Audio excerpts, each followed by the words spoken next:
अंश में अंशी के गुण होते हैं, और जब परमात्मा के समस्त गुण जीव उनका अंश है, उसमें विद्यमान है, तो उसके विपरीत अनुभूति कैसे हो रही है। अविनाशी का अंश होकर भी विनाश के चक्र में पड़ा है, ज्ञान स्वरूप भगवान का अंश होकर भी जड़ता में जी रहा है, अज्ञान में जी रहा है। निर्विकार भगवान का अंश होने के बाद भी विकार युक्त है, और आनंद सिंधु का अंश होने के बाद भी उसका रोना ही बंद नहीं हो रहा, जन्म से लेकर मृत्यु तक रोना ही रोना,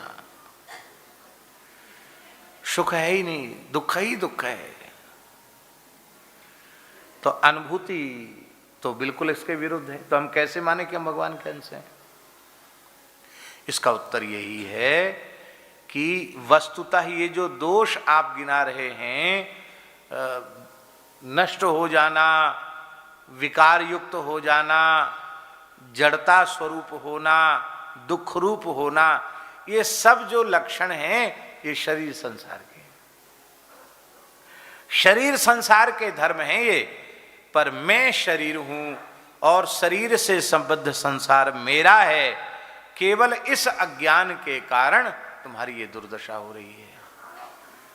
तो अब निश्चय कर लो, ये भगवान के दर्शन का फल, ये अब निश्चय कर लो क्या, कि हम केवल भगवान के ही हैं और केवल भगवान ही हमारे हैं।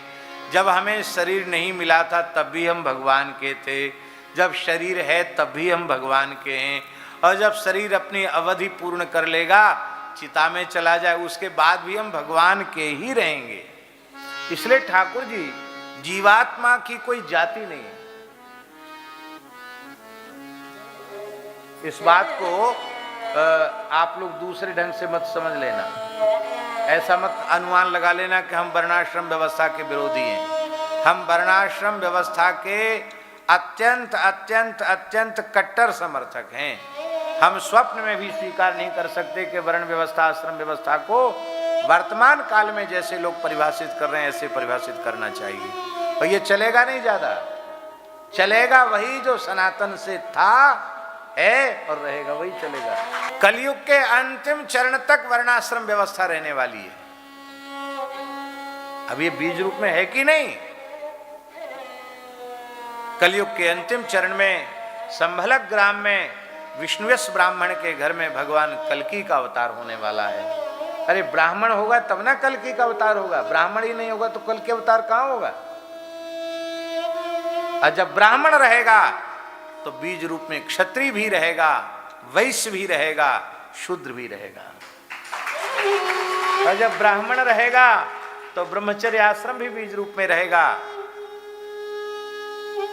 फिर गृहस्थ भी रहेगा। अभी भी हमारे देश में भले ही उंगलियों पर गिनने लायक हों, पर वैदिक अग्निहोत्र संपन्न आहिताग्नि ब्राह्मण अभी भी इस देश में है।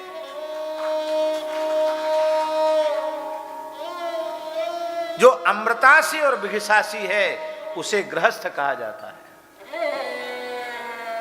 खाली ब्याह कर लेने से, बच्चे पैदा करने से गृहस्थ नहीं होता है। ऐसे गृहस्थ तो सूअर, कुत्ता आदि भी है। बड़ी छूट है, चाहे जिस कुतिया से ब्याह कर लो, चाहे जिसके पेट से 6-6 बच्चे पैदा कर दो, पर गृहस्थ उसको कहते, महाभारत में लिखा है, जो अमृतासी है और भिक्षासी है। पंच महायज्ञ पूर्वक जो भोजन करता है वो अमृतासी है।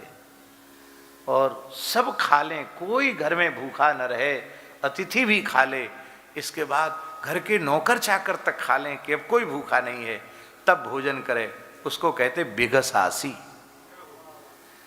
और ऐसे गृहस्थ को संन्यास लेने की जरूरत नहीं है, वो गृहस्थ आश्रम में ही मोक्ष को प्राप्त करेगा। तो ब्रह्मचारी भी रहेगा, गृहस्थ भी रहेगा, वानप्रस्थ भी रहेगा और सन्यास भी रहेगा। वर्णाश्रम व्यवस्था मिटने वाली नहीं है और न मिटनी चाहिए,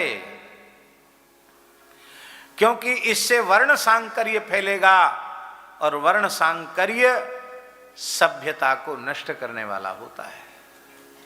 जिस किसी सभ्यता को पूरी तरह नष्ट करना हो उसमें वर्ण संकरता की बीमारी लगा दो। कौन सी बीमारी होती जिसका इलाज नहीं है? हैं? कैंसर। कैंसर या एड्स जैसे कहते, भगवान जाने क्या कहते हैं, ऐसी बीमारी वो खत्म नहीं होती, लाइलाज कहते हैं ऐसी बीमारी, ये पीछे लगा दो। जिस समाज को नष्ट करना हो उस समाज में वर्ण संकरता घुसा दो, वो समाज नष्ट हो जाएगा, वो जाति नष्ट हो जाएगी।